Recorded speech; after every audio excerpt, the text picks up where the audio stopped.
It was never my dream or my goal or the option that I considered to start with. Hello guys, welcome back again to my channel. Thank you so much for stopping by. I hope you can hear me well because it's quite loud around me. I was planning to record that video in a different location, but I woke up so jet-lagged today. It was really late, around 2 p.m.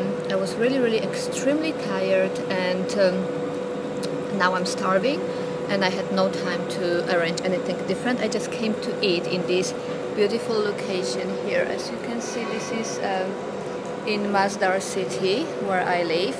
I mean, Masdar is a district of Abu Dhabi. Later on this month, at the end of this month, will mark 3-year anniversary since I'm in this country, so cheers to that. Although that's only Coke. And I thought it will be a really good idea to record a video of how did I become a flight attendant, because I've got lots of questions about it before, and I thought the 3 years anniversary is a good reason to tell you my story. So as I said in the beginning, that was never my plan or dream or something I was planning to do or aiming for.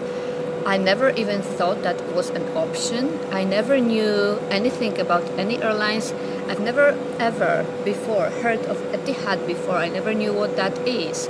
The only airlines I knew about was probably PLL LOT, which is my national airlines, or maybe some low-cost airlines, and I've never heard of this one. I was not interested in the field, to the point that I didn't even know that the best world airlines are based in Middle East. Let's go to the beginning, to how my story begins. I did my bachelor degree in Academy of Physical Education, and then I did proceed with my master degree, majoring in corporate governance and finance in Warsaw University. So in my mind, my thoughts were that my destiny is to be in a corporate environment, and I thought that hence my background, my educational background, that's how this is going to end up, and that's how it did. Right after graduating with my master degree, I got a job in some Swiss company, which was a headhunting company for a higher management level, which were like mostly CEO of the companies. So I was doing research there, and I was assistant to a consultant. So that was my first job. I was doing this for half year, and I was really happy about it because it was the first environment in where I was speaking English only. Everybody was speaking only English. All the paperwork was in English. My next job was more compatible with my education, and that was in a bank. I was working in the headquarters of one of the fastest developing bank in Poland, and I was working there for a couple of years. So that was aligned with my education. I was doing this for a couple of years. I was in mortgages department, and I was earning quite well. However, I was not really happy with it. In the beginning I was happy, but then I discovered that the corporate environment is not for me at all, and I was not really happy with it, and I was really suffering, and I felt like a slave to the corporate, and I thought it's not for me, but I was not sure what to do. I felt like this is not what I was aiming for, this is not what I wanted my life to be. I didn't spend 5 years studying, getting this education to be locked in the corporate and work for the rest of my life for somebody else's dream and desires, and selling my time for money, and I was really not happy with that. But I felt like I didn't know what are the other options I could do.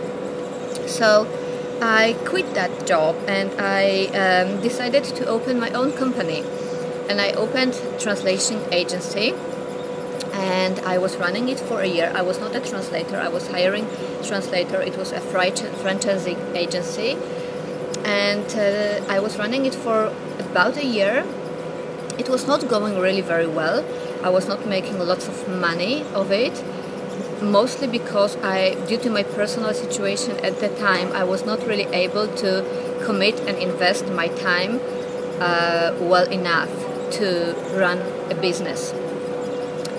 So then I moved to Greece, and long story short, I was trying to, long story still long, I was trying to find a job that only requires English language to work, because obviously in Greece you have to speak Greek to get a job aligned with my education. So I found this advertisement about Etihad, and the only thing that attracted my eyes were that they were only demanding English knowledge, and that's it, not really much. So not knowing a lot about it, I went for assessment day. And when I went there, I was so stunned because there were so many people. There were around, like, I believe 400 girls from all over the world.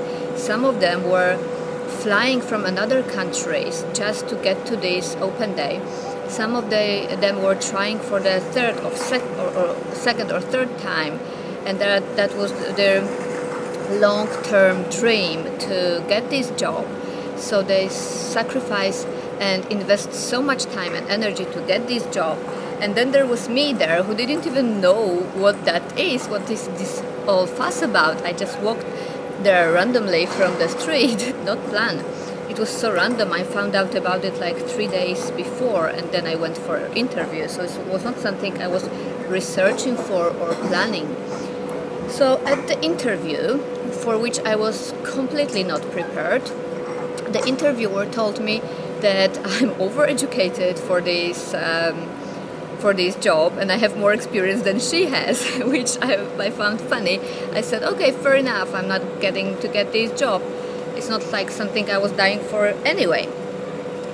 But they called me the same day, and they invited me for another round of interview.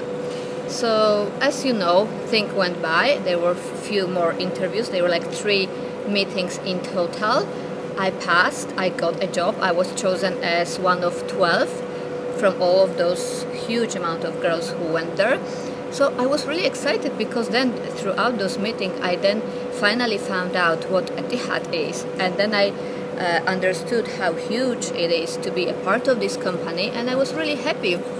And I was happy that I was chosen so randomly without even trying. I mean, I'm not bragging or anything, but I was just chosen without putting much effort, to be honest, which was extremely flattering, and it was like a big acknowledgement for me.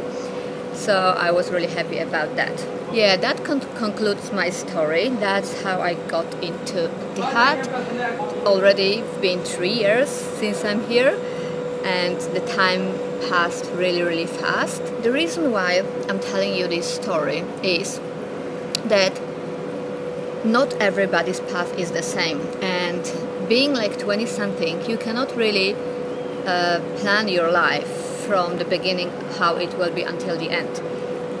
I mean, you can, and congratulations to those who fulfilled those plans, but sometimes you plan some things and the life takes you different way, and there are many twists and turns, and that's okay. That's not the reason to be devastated. Maybe those things that you planned were not really meant for you. Like corporate environment was not meant for me, and that's how all my twists and turns in life led me to where am I now. This is not my final destination. This is just a temporary stage as well, and this is a stop, and this stop in my life will take me somewhere else as well. This is another experience which will lead me to continue my path in a different direction probably.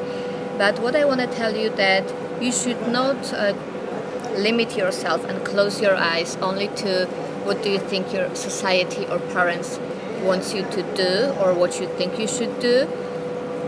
If you are in a place that you are struggling, being in a job that you don't like at all and you hate it, or you struggle financially, you should know that there are so many possibilities and ways for you to change that thing, that situation, that so many opportunities that you don't even know of that they exist, like I did not know of Etihad at that time. The only thing you should do is just search and do your research, check whatever you can, believe in yourself, and in the meantime work on yourself. And by work on yourself I mean work on your self-growth.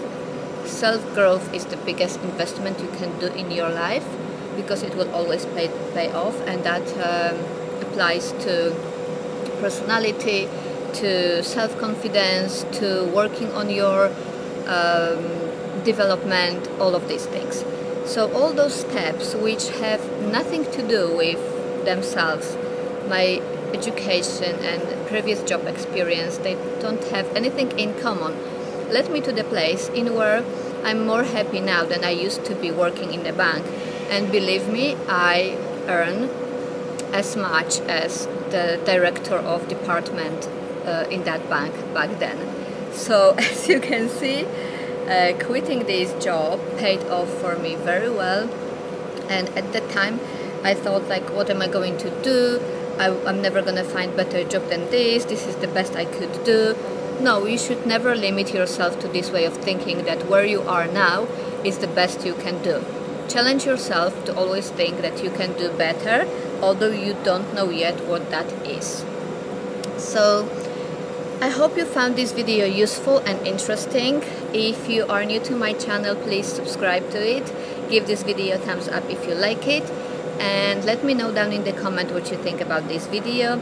And I wish you an amazing day, and I hope to see you in my next one.